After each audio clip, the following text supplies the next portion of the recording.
Pour ce qui concerne les étrangers, je vais vous donner simplement un seul exemple.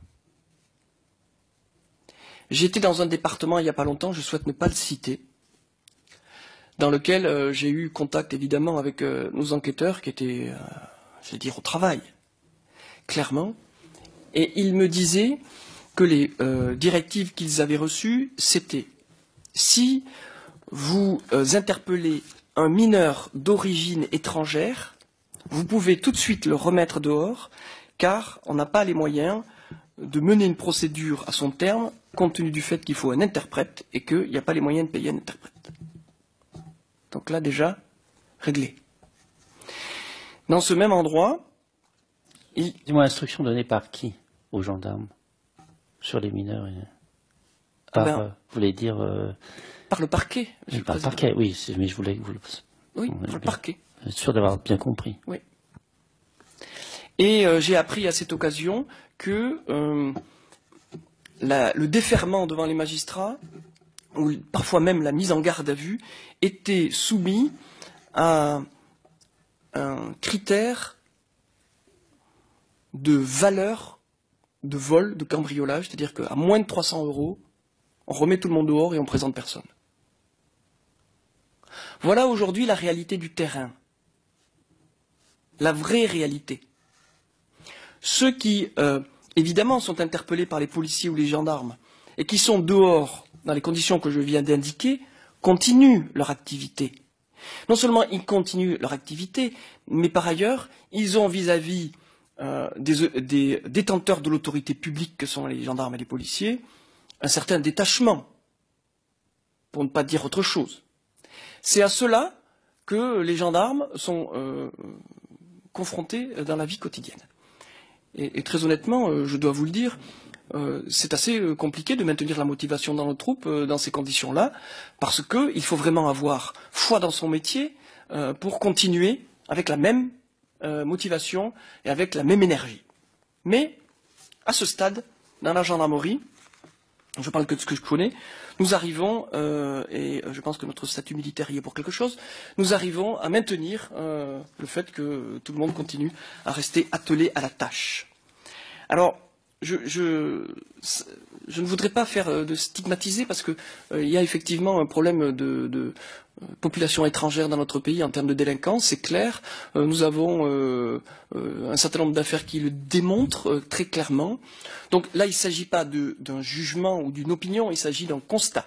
Donc le constat, c'est que, en termes de cambriolage, nous avons une difficulté avec les populations étrangères, en particulier les mineurs, parce que ceux qui organisent des bandes de mineurs qui sont chargés de cambrioler dans telle zone ou dans telle zone, parce que tout ça est bien entendu très bien organisé, c'est très bien hiérarchisé. Il s'agit de structures très mieux organisées presque que nous. Il y a des chefs, des sous-chefs, il y a des réseaux, il y a des points de rendez-vous, il faut qu'ils aient un certain rendement. Ce sont des choses qui sont complètement établies, celles-là. J'ai la synthèse qui m'a été faite ce matin, et c'est commandant de groupement de gendarmerie départementale disent que, à titre d'exemple, 65% des cambrioleurs interpellés en novembre dans le département du 13 de Marseille sont à nouveau dans la nature. Ce qui veut dire que quand vous lâchez 65% de ceux qui sont rendus coupables d'un certain nombre d'exactions, ils continuent leur activité. Et comment voulez-vous, dans ce contexte, que les chiffres baissent? C'est tout à fait impossible. C'est tout à fait impossible. Et vous pouvez même multiplier par 2 les effectifs de la gendarmerie du 13, que ça ne changerait rien. Et qu'on continuerait à augmenter. La réalité, c'est celle-là. Donc, c'est, à mon avis, mon devoir de vous le dire. Je le dis peut-être d'une manière un peu crue, mais c'est la réalité, et cette synthèse, elle date de ce matin. Donc je ne peux pas faire plus actuel et plus réaliste que ceci. C'est que, il me semble, mais ça n'est que mon opinion, et je prends beaucoup de précautions lorsque je dis ça, il me semble que la politique qui est menée aujourd'hui, comme hier d'ailleurs, par la protection judiciaire de la jeunesse, me semble datée de notre temps. Je crois que, évidemment, ils sont marqués par une culture qui a été celle de ceux qui ont cru acquérir leur liberté sur les barricades de mai 68, et que désormais, ça me semble être une vision du monde qui est un tout petit peu dépassée. Alors là pour le coup, c'est mon sentiment personnel. Puisque, comme vous l'avez dit, c'est le constat qui est fait sur le terrain trop souvent. Hein, donc il faut qu'il y ait des réponses qui soient données, apportées par la justice. C'est le sens de la circulaire là, qui a été publiée fin novembre. Voilà, 29 novembre. Le 29 novembre. Voilà. Donc, voilà, je l'ai sous les yeux. Voilà. Mais je ne doute pas de la volonté de la garde des Sceaux d'améliorer les choses. J'ai quelques préventions sur la nature dont sa circulaire sera appliquée.